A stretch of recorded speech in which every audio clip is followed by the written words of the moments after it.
Movie की starting में हम देखते हैं लूकस वीवर नाम के एक छोटे बच्चे को, जो कि अपने डैड फ्रैंक वीवर के साथ उनकी मैथ लैब पर आया हुआ था, जहां पर फ्रैंक लूकस को लैब के बाहर रुकने का बोलकर अंदर कुछ काम निपटाने चला जाता है। अब फ्रैंक को अंदर जाते हुए किसी क्रीचर की आवाज सुनाई देती है, लेकिन कुछ दिखाई नहीं देता, तो वो उसको इग्नोर कर देता है। अब फ्रैंक यहाँ पर अपने पार्टनर के साथ में काम को फिनिश करने लगता है और अब उनको लैब में किसी क्रीचर के रोरिंग की आवाज आने लगती है और वो उसको चेक करने जाते हैं कि तभी कोई क्रीचर आकर उन पर अटैक कर देता है।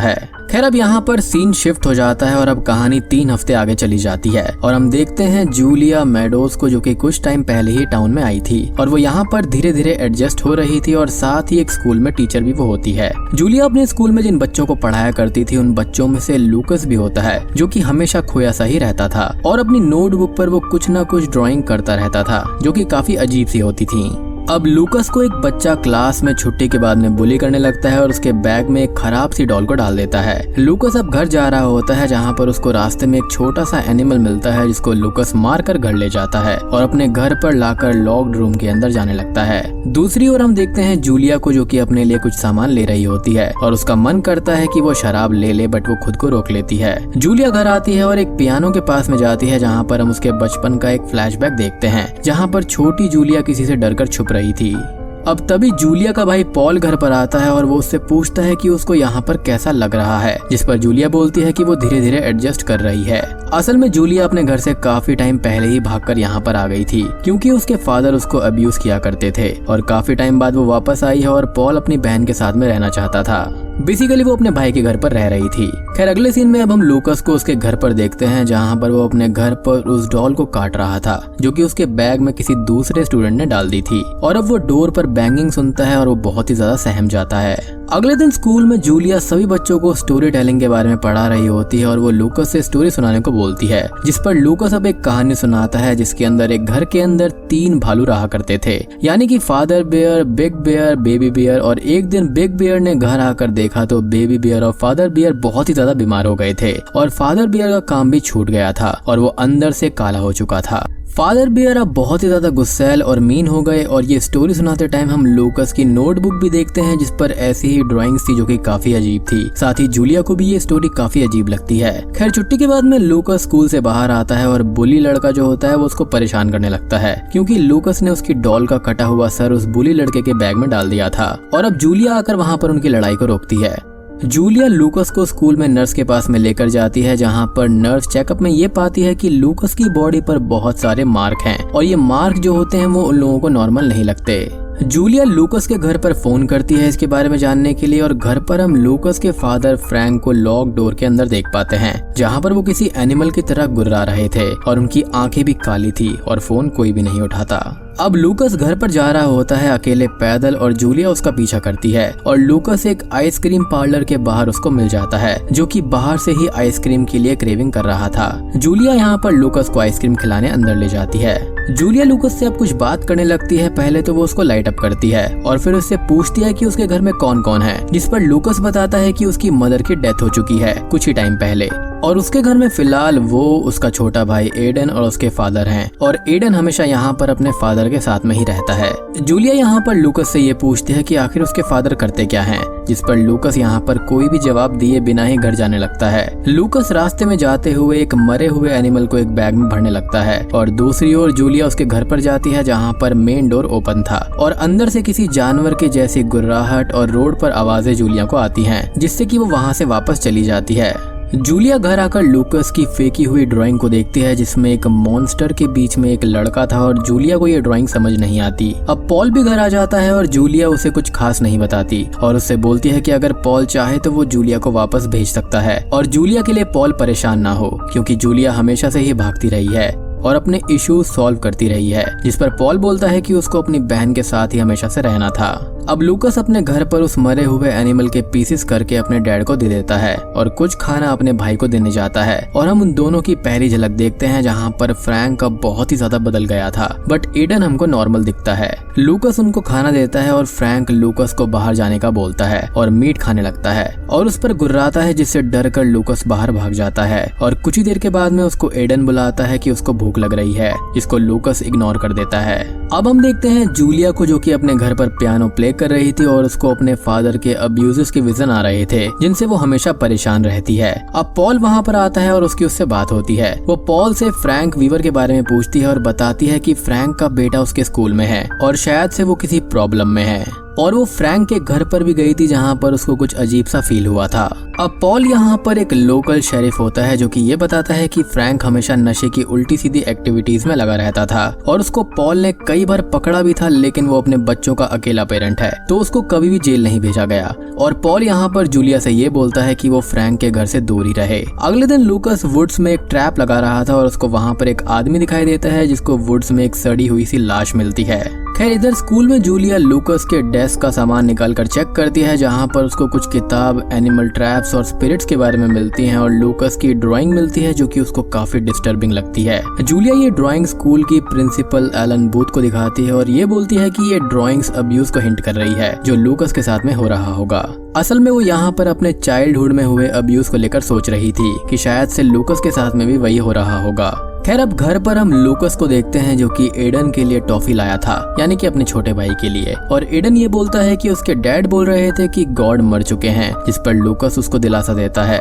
अब तभी अचानक से ही एडन यहाँ पर खांसने लगता है और उसकी आंखों से और मुंह से एक काला लिक्विड निकलता है जिसको ब्लैक ब्लड भी बोल सकते हैं, जिसको देखकर लूकस यहाँ पर डरकर भाग जाता है। दूसरी ओर जूलिया पॉल से मिलती है और उसको पॉल ये बताता है कि वॉरेन स्टोक्स जो कि एक रिटायर्ड शेरिफ हैं, उनको फॉरेस्ट के अंदर एक डेड बॉडी मिली है जिसके बारे में उन्होंने रिपोर्ट किया है। अब पुलिस स्टेशन के अंदर पॉल, स्टोक्स और बाकी के लोग उस डेड बॉडी को चेक कर रहे होते हैं जहाँ पर उनको ये लगता है कि ये काम किसी जानवर का हो सकता है, लेकिन फॉरेंसिक रिपोर्ट ये बताती है कि उस बॉडी पर ह्यूमन टीथ के मार्क्स हैं जो कि उन लोगों को बहुत ही शॉकिंग लगता है। खैर अगले सीन में लूकस स्कूल में एक हॉर्न्स वाले क्रीचर का सर बनाता है और खुद को थोड़ा सा हर्ट कर लेता है और जूलिया का पूरा ध्यान लूकस पर ही होता है। अब इधर लूकस के घर पर एलन बूथ आती है और उसको घर के अंदर से वही रोरिंग वाली आवाजें आने लगती हैं और वो अंदर उसी लॉक्ड रूम के अंदर चली जाती है जहाँ पर उसको एडन मिलता है और फ्रैंक जिसकी चेस्ट ग्लो कर रही थी वो बूथ पर अटैक करके उसको जान से मार देता है। अब फ्रैंक के हाथ पैर अजीब से होने लगते हैं और वो स्क्रीम करने लगता है और उसके अंदर से बहुत सारे हॉर्न्स बाहर आते हैं और एडन डर कर घर से बाहर भाग जाता है और डोर अनलॉक्ड होता है तो फ्रैंक भी बाहर निकल जाता है,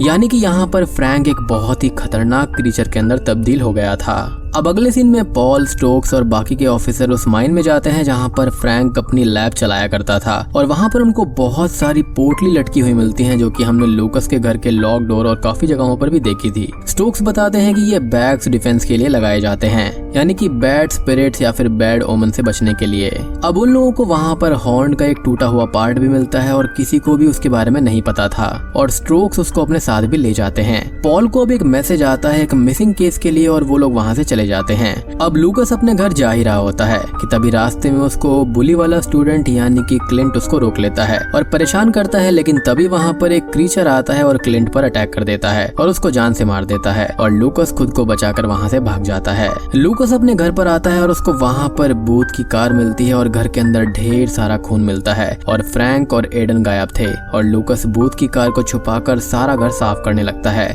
अब इधर पॉल एलन बूथ की मिसिंग रिपोर्ट के बारे में जाकर जूलिया से बात करता है तो जूलिया उसको ये बताती है कि उन्होंने एक दिन पहले फ्रैंक के बारे में बात करी थी और पॉल अपने पार्टनर के साथ फ्रैंक के घर जाता है जहाँ पर उनको बहुत ही बदबू आती है और वो समझ जाते हैं कि यहाँ पर कुछ तो गलत है और अगले दिन वारंट के साथ में आने का डिसाइड करके वो लोग वहाँ से निकल जाते हैं। अब अगले दिन पॉल के पास में क्लिंट की मदर आकर उसके भी मिसिंग होने की खबर देती है और साथ में जूलिया भी थी जिसको अब लगने लगता है कि कुछ तो गलत है। जूलिया फ्रैंक के घर जाती है और उसको बूथ की कार मिल जाती है और वो पुलिस को वहाँ पर बुला लेती है। अब पॉल और सभी ऑफिसर्स वहाँ पर आते हैं और उनको वहाँ पर एलन बूथ की आधी खाई हुई लाश मिलती है, साथ ही फ्रैंक की लाश भी मिलती है जो कि फटी हुई थी, जैसे कि कोई चीज उसके अंदर से ब्लास्ट हुई हो या फिर बाहर आई हो और हम जानते हैं कि ये वही क्रीचर है जो सबको मार रहा है। अब लूकस को हॉस्पिटल ले जाया जाता है और वहाँ पर डॉक्टर उसको चेक करने के बाद में जूलिया और पॉल को ये बताते हैं कि शायद से लूकस के साथ में अब्यूज हुआ है और वो मेंटली स्टेबल नहीं है। जूलिया और पॉल की लूकस के ऊपर बहस हो जाती है जहाँ पर जूलिया लूकस का ख्याल रखना चाहती थी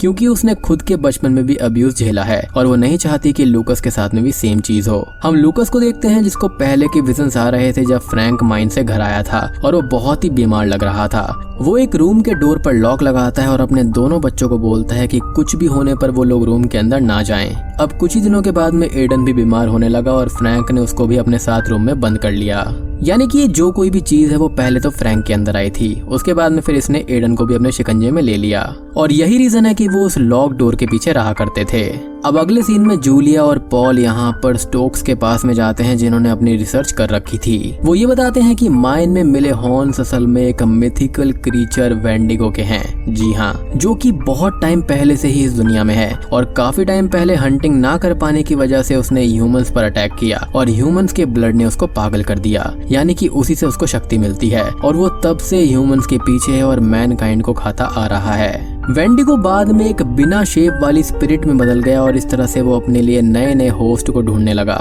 और अपनी हंटिंग उसने जारी रखी। यानी कि यहाँ पर जो फ्रैंक है वो असल में वेंडिगो में तब्दील हो गया है। अब असल में उस टाइम के लोगों ने वेंडिगो से बचने की बहुत कोशिश करी और एक वेंडिगो इंसानी मीट पर जीता है, बट कुछ टाइम के बाद में उसका होस्ट कमजोर हो जाता है और सबसे ज्यादा कमजोर वो तब होता है जब वो किसी का मीट खा रहा होता है, यानी कि इंसानी मांस को, और उसको मारने के लिए यही उसकी कमजोरी का वक्त होता है और उसके हार्ट पर अगर अटैक करा जाए तो उसको मारा जा सकता है, जिसके बाद में वेंडिगो स्पिरिट अपना नया होस्ट ढूंढने के लिए निकल जाती है। यानी कि बेसिकली यहाँ पर फ्रैंक के अंदर इस वेंडिगो की स्पिरिट थी और इंसानी मांस खाते ही वो पूरी तरह से उसमें तब्दील हो गया। पॉल को इन सब बातों पर कुछ खास भरोसा नहीं होता, लेकिन जूलिया को इस पर ट्रस्ट हो जाता है। वो दोनों घर जाने लगते हैं और रास्ते में पॉल को मैसेज आता है कि उनको एक और लाश मिली है और वो जाकर देखते हैं तो वो लाश किसी और की नहीं बल्कि क्लिंट की होती है, जिसको उसी क्रीचर ने ही मारा था, जो कि फिलहाल यहाँ पर फ्रैंक है। पॉल को अभी भी क्रीचर पर भरोसा नहीं होता और जूलिया उसको बोलती है कि ये सच हो सकता है क्योंकि एडन गायब है और बाकी की जो मौतें हैं वो इसी की तरफ हिंट कर रही हैं।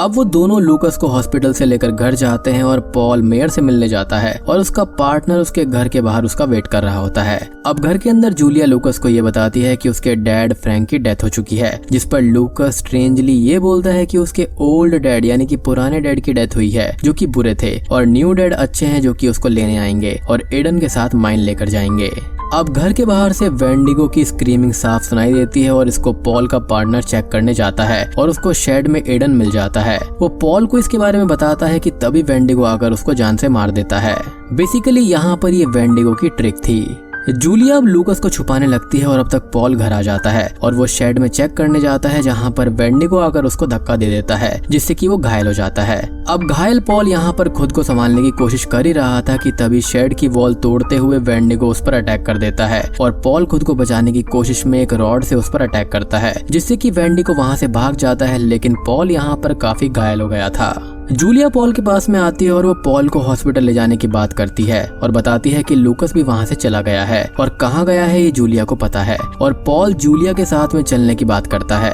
जूलिया माइन में आती है जहाँ पर उसको एडन और लूकस मिल जाते हैं और वेंडिगो भी वहाँ पर था जिसके चेहरे पर फ्रैंक के फेस की स्किन लगी हुई थी और वो जूलिया पर अटैक करता है, बट जूलिया उसको शूट करती है और खुद को बचाने की कोशिश करती है। अब वेंडिगो यहाँ पर जूलिया को दूर फेंक देता है और उसको मारने ही वाला होता है, लेकिन जूलिया फायर स्टिक से उसको डराती है और एक बड़ी सी रॉड से उसके हार्ट पर अटैक कर देती है और वेंडिगो यहाँ पर घायल तो हो जाता है लेकिन मरता नहीं है और लूकस वहाँ पर आकर उसकी चेस्ट में स्टैब कर देता है जिससे कि वेंडिगो जमीन पर गिर जाता है और जूलिया उसके हार्ट को बॉडी से निकालकर अलग कर देती है जो कि आग की तरह जल रहा था। अब वो दोनों देखते हैं कि एडन भी यहाँ पर वेंडिगो में ट्रांसफॉर्म होना शुरू हो गया है क्योंकि जो स्पिरिट होती है वो एक इंसान से दूसरे इंसान पर लैच कर जाती है और जूलिया उसको मारने जाती है जिसको लूकस रोकता भी है कि वो ठीक हो जाएगा, जिस पर जूलिया ये बोलती है कि वो ठीक नहीं होगा और बहुत देर हो चुकी है और जूलिया यहाँ पर रोते हुए एडन से माफी मांगती है और उसको स्टैब करके जान से मार देती है। अब मूवी के एंडिंग सीन में जूलिया और पॉल एक रिवर के पास में खड़े थे जहाँ पर लूकस रिवर से फिशेस पकड़कर खा रहा था।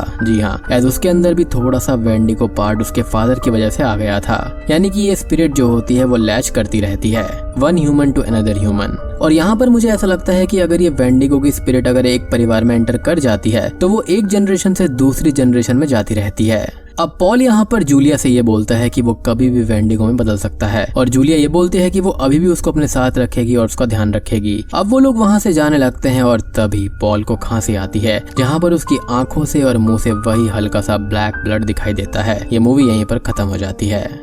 तो दोस्तों ये थी द एंटलर्स मूवी की कहानी। उम्मीद करता हूँ कि आपको वीडियो और मूवी का कॉन्सेप्ट सही लगा होगा। तो उम्मीद करता हूँ कि आपको वीडियो पसंद आई होगी। पसंद आई है तो वीडियो को लाइक कर देना, चैनल पर नए हैं तो सब्सक्राइब कर दीजिए।